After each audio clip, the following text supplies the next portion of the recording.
Hello, I'm Ted Peters, and welcome to Ted's Timely Take on Precaution, the ethics of gene editing.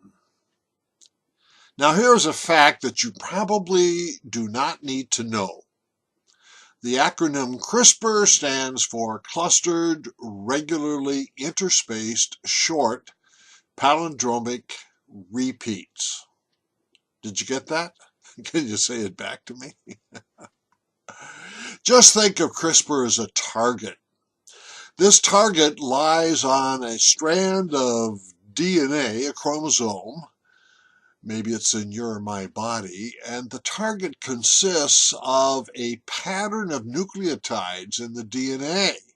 Sometimes it's a palindromic pattern. And if we think of the geneticist as an archer wanting to shoot an arrow and hit the target, that target is going to be Cas9, the enzyme, Cas9. And then, kind of like what you and I are used to doing on our computer in terms of cutting and pasting, once the archer geneticist has hit the target with the arrow, you can snip out any segment of DNA that you want to, and then you can put the strands back together again. And with CRISPR-Cas9, you can eliminate a gene, insert a gene, alter a gene, turn a gene on, turn a gene off. All of this is called gene editing, and it is a new and powerful tool that our geneticists have developed in the laboratories just recently, and its long-term implications look grand, stupendous even. It's time for the ethicist to start thinking and helping us to plan ahead. Well, one of the beneficial features of this tool, gene editing tool, will be to improve human health and well-being. We have 4 or perhaps 6,000 genetic predispositions to disease in the human genome. Imagine going in there with a gene editor tool such as CRISPR-Cas9, snipping out the deleterious genes and inserting functional genes, turning the right genes on and the wrong genes off. How dramatically could we improve human health and well-being, reduce suffering, and maybe a whole generation of healthier people will emerge. The bioethicists want to call this beneficence, taking the opportunity to do good. There's another aspect of CRISPR-Cas9 that's very interesting and potentially will have a big impact, and that's gene drive. Imagine for a minute those species of mosquitoes who have the capability of carrying a virus and spreading it all around. Think of malaria or Zika virus. Well, that capability is genetic.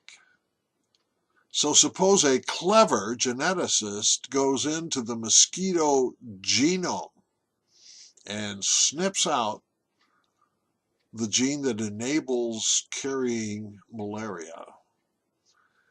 Well, if we could insert a mama and a papa into a mosquito population who would spread their new genome, eventually we would wipe out the capacity of the mosquito for spreading malaria or Zika.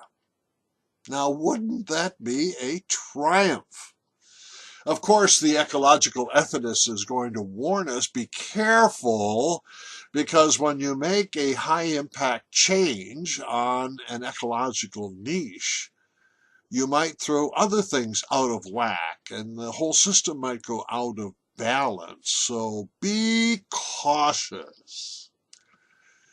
Well, that's the way I want to think about the whole enterprise of CRISPR-Cas9 in terms of the precautionary principle. I am not going to side with those ethicists who want to put up stop signs and, hey, stop the science. I don't want to do that. I'd rather think in terms of a blinking caution light at an intersection. You slow down and you watch for potholes and oncoming traffic, and you want to avoid swerving into a ditch, but you drive on. The precautionary principle is going to help here. I like especially the formulation of the United Nations in 1992, and it goes like this. I'm going to read it. When an activity, and in our case the activity is going to be CRISPR-Cas9 technology, when an activity raises threats of harm to human health or the environment, precautionary measures should be taken even if some cause and effect relationships are not fully established scientifically.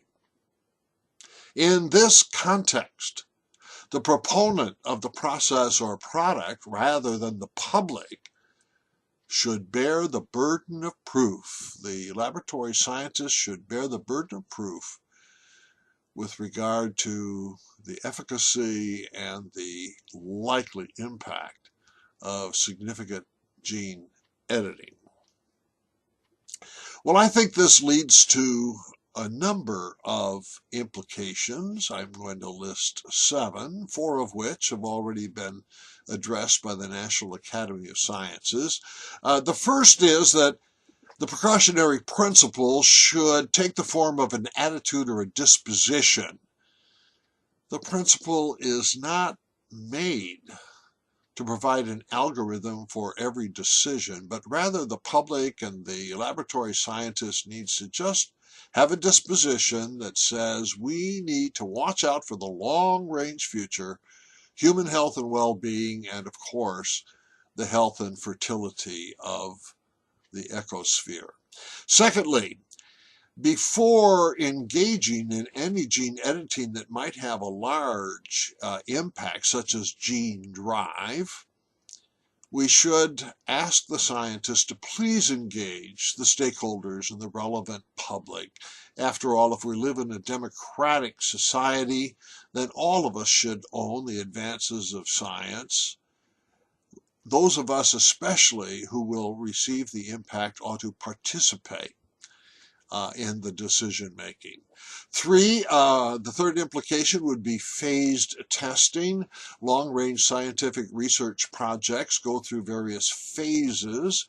The precautionary principle would ask, be sure you've got all the evidence in phase 3 before you go on to phase 4. We don't want to have too many phase balls that we're juggling in the air and we don't know the consequences of. Just one step at a time. Number 4, advanced ecological risk assessment. Of course, we cannot predict with precision everything that will happen when we edit a gene or affect an environmental niche, but we should exhaust our knowledge before moving ahead and then do so with caution. Number 5, distinguish between therapy and enhancement. Almost everyone agrees that gene therapy is a good thing. It's ethically disputable as to whether we should enhance the human genome, but as you can imagine, the line between therapy and enhancement is blurry. So again, not necessarily a decision-making algorithm, but we should give moral priority to making people well long before we decide to enhance some individuals to make them superior over other individuals. So that's number 5. Let's go on to number 6, embryo editing. I am in favor, actually, of genetic selection and genetic engineering at the embryo stage, in the case of IVF, in vitro fertilization. If we can edit out cystic fibrosis or Huntington's disease or something like that before implantation, I would say that's a good idea. We're not going to change the essence of a human being.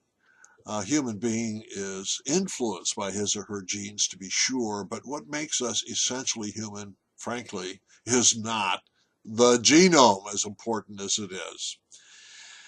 Finally, I do recommend that gene editors avoid changing the human germline.